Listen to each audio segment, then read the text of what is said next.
Hey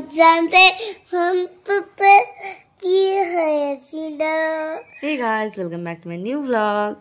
তা আমরা আজকে যাবো মনাকে ডাক্তার দেখাতে শিলিগুড়ি। সেটার জন্য তাড়াতাড়ি ঘুম থেকে উঠে পড়েছি। এখন সকাল প্রায় 7টার মতো বাজে। তাড়াতাড়ি রেডি হয়ে নেই, রেডি হয়ে তারপর আমরা শিলিগুড়ি চলে যাই। তো এখানে আমি বাড়ির সামনে গাড়ির জন্য ওয়েট করে আছি। তো বলতে বলতে গাড়িও চলে এলো। দেখো গাড়িতে করে এখন মনা, আমি আর মনার বাবা চলে যাচ্ছি শিলিগুড়িতে। ওখানে আমাদের জন্য ষষ্ঠীদা ওয়েট করছে। এমনকি ষষ্ঠীদাই সমস্ত কিছু এখানে অ্যারেঞ্জমেন্ট করেছে, ডাক্তারের কাছে নাম লেখানো থেকে শুরু করে সব কিছু। তো এই দেখো বলতে বলতে আমরা শিলিগুড়ি চলেও এলাম। সবটা ভিডিও করতে পারিনি রাস্তার, মনাকে নিয়ে আমি ধরেছি। তো এসে দেখি ডাক্তার দেখানো এখনো অনেকটা দেরি আছে, তাই আমরা এখানে মনাকে খাওয়ানোর জন্য চলে এলাম। গাড়ির যে পার্কিংয়ের ব্যবস্থা ছিল সেখানে খাইয়েছিলাম। খাইয়ে দিয়ে আবার নার্সিংহোমে চলে যাচ্ছি। দেখো নার্সিংহোমটা কতটা বড় ছিল, অনেকটাই বড় ছিল। তো এবার চলো আবার যাওয়া যাক। মনার নাম ছিল 31, আমরা যখন এসেছিলাম তখন 7 নাম্বার চলছিল। তো মনাকে খাওয়াতে খাওয়াতে এসে দেখি মাত্র 21 চলছে। যাই হোক, তো একটু আমাদের ওয়েট করতে হবে, বেশিক্ষণে ওয়েট করতে হয়নি যদিও। আর এখানে এসে মনা সবার সাথে ভীষণ ভালো ইন্টারঅ্যাক্ট করছিল, সেই জন্য আমাদের টাইম পাস করতে অসুবিধা হয়নি। অনেক সময় কি হয়, বাচ্চারা খুব বেশি ইন্টারঅ্যাক্ট করতে পারে না। এই দেখো মনাকে একটা বাচ্চার সাথে, এমনকি বড় বাচ্চার সাথেও খুব মিশে গেছিল, খুব আনন্দ করছিল ওর সাথে। তাই জন্য আমাদের টাইমটা এত সুন্দর করে কেটে গিয়েছিল।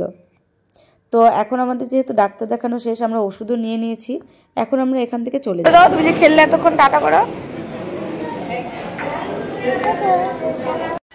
তো এবারে আমরা আবার বেরিয়ে গেলাম। বেরিয়ে গিয়ে ভাবলাম কিছু খাওয়া দাওয়া করা যাক, যেহেতু আমরা সকালবেলা বেরিয়েছিলাম তো প্রচণ্ড খিদে পেয়ে গিয়েছিল, আর লাঞ্চের টাইমও হয়ে গিয়েছিল।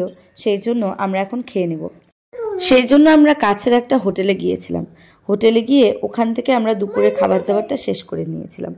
এখানে রাস্তায় প্রচণ্ড দূরে দূরে গাড়ি দেখছিলাম, তো সেগুলো একটু ভিডিও ক্লিপে নিয়ে নিয়েছিলাম। দেখো এখানে আমার যেহেতু একাদশী ছিল, তাই এখানে আমি রুটি নিয়ে নিলাম। আর আমাদের যিনি ড্রাইভার দাদা ছিলেন, উনি, ষষ্ঠীদা আর মনার বাবা এখানে খেতে বসেছিল। আর মনাও একটু ডাল ভাত নিয়ে নাড়াচাড়া করেছিল, যদিও খাচ্ছিল না। আর টেবিল সার্ভ করতে এসেও উনি মনাকে কোনো মতেই সরাতে পারছিলেন না। আর এখানে দেখো মনার তো টেবিল থেকে উঠবেই না, আমি চলে বলো কি জুস কিনে দিব বলো, যাতে ও চলে আসে, কিন্তু তবু আসছে না। তো যাই হোক, আমরা খাওয়া দাওয়া করে চলে গেলাম শিলিগুড়ি শ্রীলেদার্সে। এখানে নাম অনেক শুনেছিলাম, তো আসবো করে ভাবিনি। মনার বাবা বললো চলো ঘুরে আসি। তো বলতে বলতে আমরা চলেই এলাম শ্রীলেদার্স।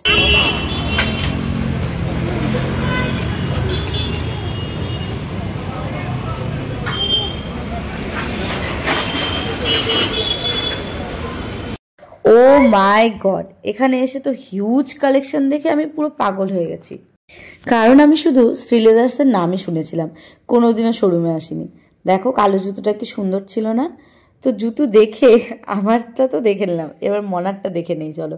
মনার জন্য ছোট ছোট অনেক জুতো দেখা হচ্ছিল, কিন্তু বেশিরভাগই না, কারণ মনার পা সামনের দিকে একটু চওড়া, সেটার জন্য সব জুতো ফিট হতে চায়।